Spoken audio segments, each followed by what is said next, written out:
Amateur Radio Newsline Report number 2527 with a release date of Friday, April 3rd, 2026 to follow in 5, 4, 3, 2, 1. The following is a QST. Hams head toward the moon. The Azores gets its first 10-meter repeater. And Newsline's April Fool's correspondent, Pierre Pullenmaleg, is back with some big news. Or not. All this and more as Amateur Radio Newsline Report number 2527 comes your way right now. From around the world, this is Newsline, Amateur Radio's independent, on-the-air news and bulletin service. Now, reporting from Jonesboro, Arkansas, here's Skeeter Nash, N5ASH. Our top story takes us into space, specifically looking toward the moon. Delayed weeks ago due to technical issues, NASA's Artemis II mission lifted off from Florida's Kennedy Space Center on the 1st of April, carrying a crew of 4 astronauts, 3 of whom have amateur radio licenses. Astronauts Reed Wiseman, KF5LKT, Victor Glover, KI5BKC, Jeremy Hansen, KF5LKU, and Christina Koch now embark on a test flight that will pave the way for an eventual return of a human presence on the moon. Meanwhile, 4 amateur radio operators here on Earth are among the group of 34 volunteers chosen by NASA to track transmissions from the Orion spacecraft during its 10-day journey.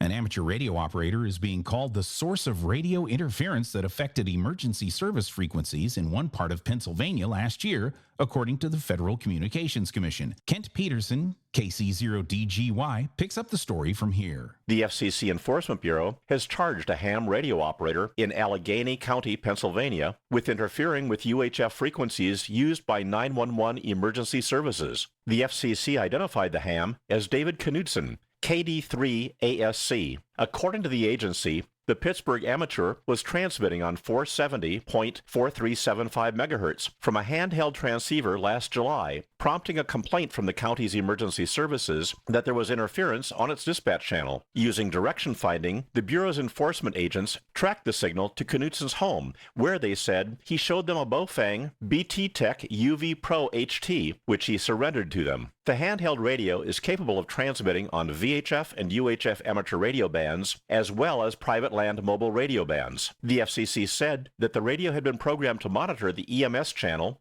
and that the audio relay was enabled, permitting traffic from one channel to be retransmitted on another. The FCC notice is dated March 25th. Knudsen must respond to the Enforcement Bureau within 10 days of that date. This is Kent Peterson, KC0DGY.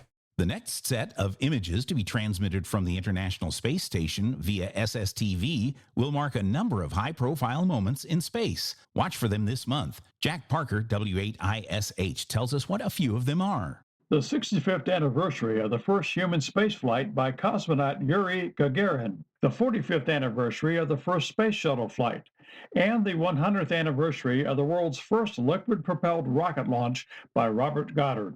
These are 3 of the several space achievements being commemorated by amateur radio on the International Space Station through its selection of images to be transmitted as part of SSTV Series 31. The SSTV mode will be Robot 36, and there will be 2 minutes between transmissions. Transmissions will begin on the 10th of April and continue through the 14th of April. The frequency will be 437.55 plus or minus Doppler shift. This is Jack Parker, W8ISH. The Azores Amateur Radio Association, CU2ARA, is marking an important anniversary this year with the installation of its first 10-meter repeater. The group says its presence in the North Atlantic holds great promise for contacts between hams in Europe and North America.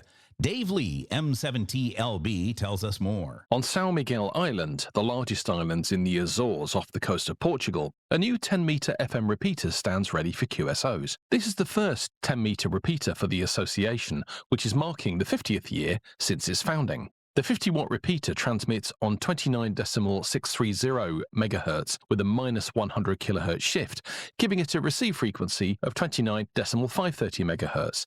It has a CTCSS tone of 88.5 Hz. Bruno, CS8ABG, told Newsline that challenges in installation prompted the group to install the receiver and transmitter separately. The transmitter is located in the center of the island, and the receiver is about 20 kilometers away on the western side.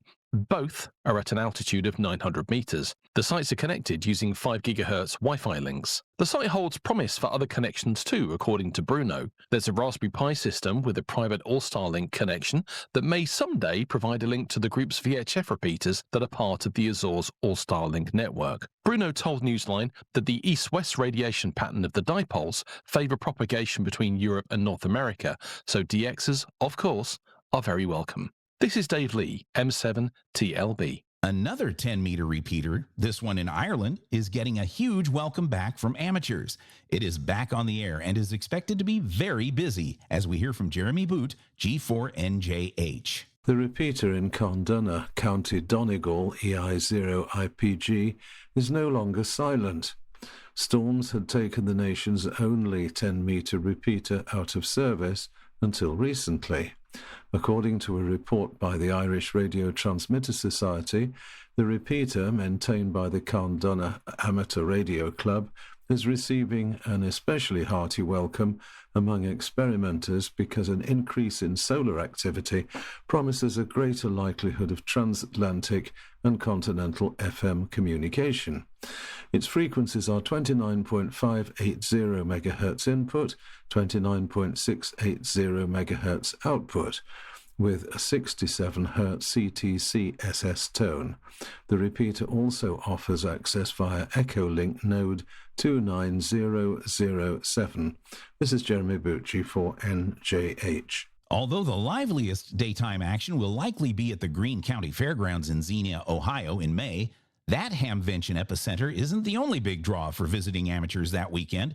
Cell MB KB3TZD tells us about another HAMVENTION weekend tradition. The National Voice of America Museum of Broadcasting is welcoming HAMVENTION guests by offering extended hours from Thursday, May 14th through Sunday, May 17th. The museum and the Westchester Amateur Radio Association, which is headquartered there, will be sharing a wide variety of exhibits that include a disc jockey's setup from a vintage radio station, vintage ham and shortwave equipment, and the Voice of America's first transmitter dating from 1942. The club's ham radio station, WC8VOA, will be sharing access to its shack, so come with your license and be prepared to get on the air. Admission is $10 at the door. For each day's extended hours and for directions on how to find the museum from Xenia, visit the website voamuseum.org or wc8voa.org. The independent nonprofit museum in Westchester, Ohio, is not affiliated with the U.S. government's Voice of America service. This is Cell MB, KB3TZD. Time for you to identify your station. We are the Amateur Radio Newsline, heard on bulletin stations around the world, including the CQ0UARS and CQ0EARS repeaters in Aveiro, Portugal, on Saturdays and Sundays at noon local time.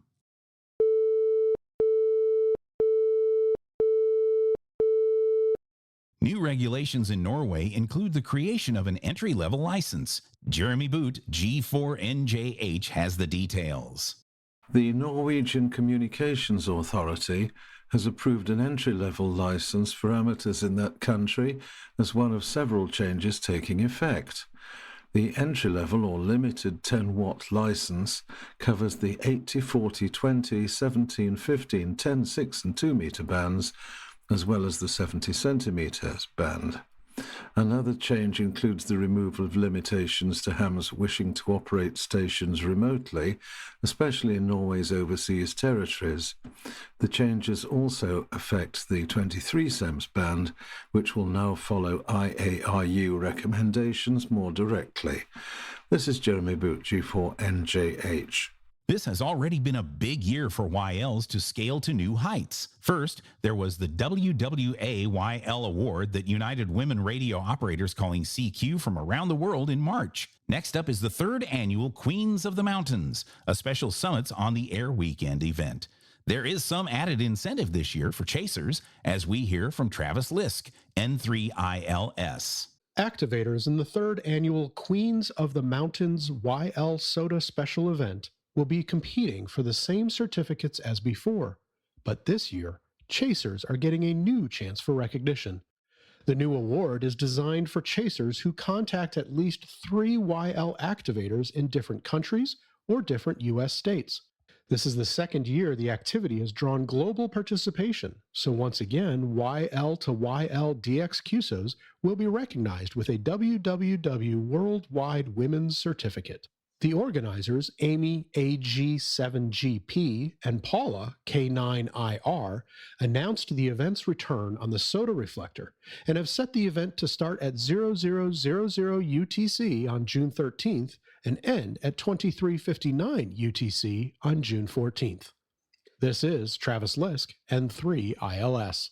We remind our listeners that we are accepting nominations for Amateur Radio Newsline's Bill Pasternak WA6ITF Memorial Young Ham of the Year Award for 2026. If you know a talented, involved, and active licensed radio operator who is 18 years of age or younger and is a resident of the continental United States, please submit his or her name for consideration. You'll find a nomination form under the Awards tab of our website, arnewsline.org. Send in documentation supporting your nominee and get it to us by the May 31st deadline. This year's winner will be joining a very distinguished group of young amateurs who have continued to make a difference in the world of ham radio and their communities. In the world of DX, you have until the 10th of April to work Bernard DL2GAC using the call sign H44MS from Maleta Island in the Solomon Islands, IOTA number OC047.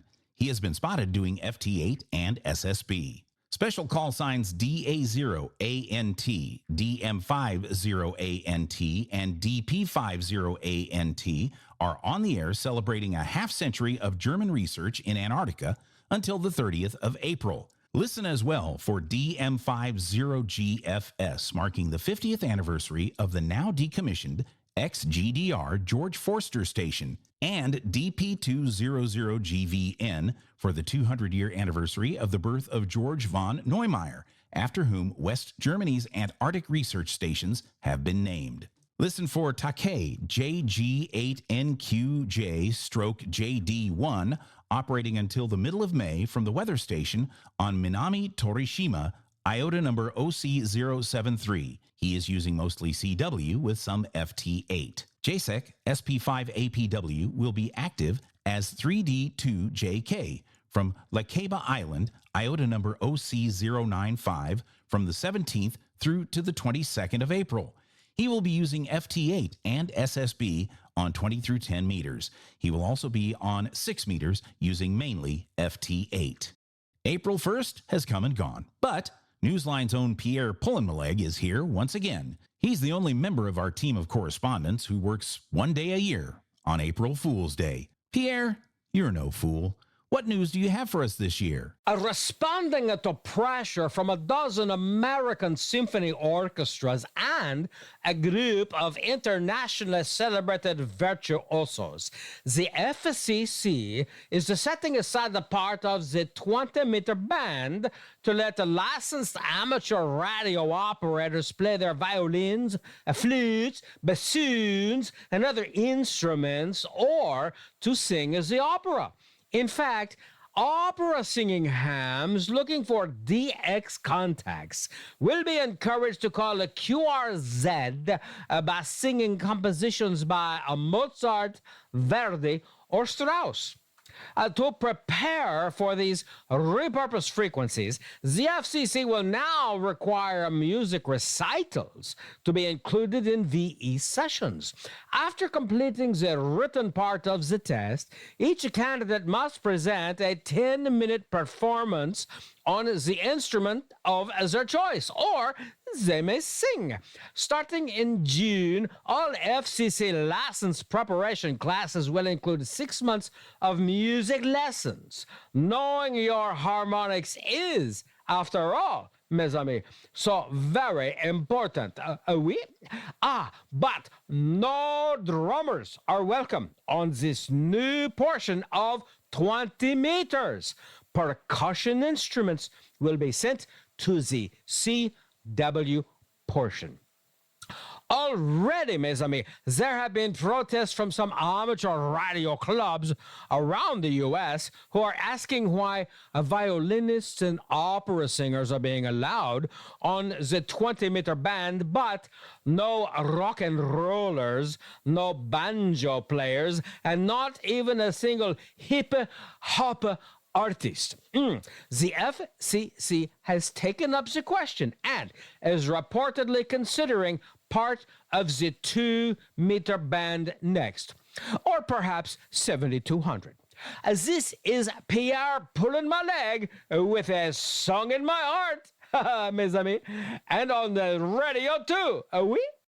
With thanks to Amateur Radio Daily, AMSAT News, Eris, Bruno, CS8ABG, David Behar, K7DB, FCC, 425DX News, Paulo, CU2CO, QRZ.com Forums, Radio World, Radio Society of Great Britain, shortwaveradio.de, Space News, Soda Reflector, Voice of America Museum, Wireless Institute of Australia, and you, our listeners. That's all from the Amateur Radio Newsline. We remind our listeners that Amateur Radio Newsline is an all-volunteer, nonprofit organization that incurs expenses for its continued operation. If you wish to support us, please visit our website at arnewsline.org and know that we appreciate you all. We also remind our listeners that if you like our newscast, please leave us a 5-star rating wherever you subscribe to us. For now, with Karen Eve Murray, KD2GUT at the news desk in New York, and our news team worldwide, I'm Skeeter Nash, N5ASH in Jonesboro, Arkansas, saying 7-3. As always, we thank you for listening. Amateur Radio Newsline is copyright 2026. Amateur Radio Newsline retains ownership of its material, even when retransmitted elsewhere. All rights are reserved.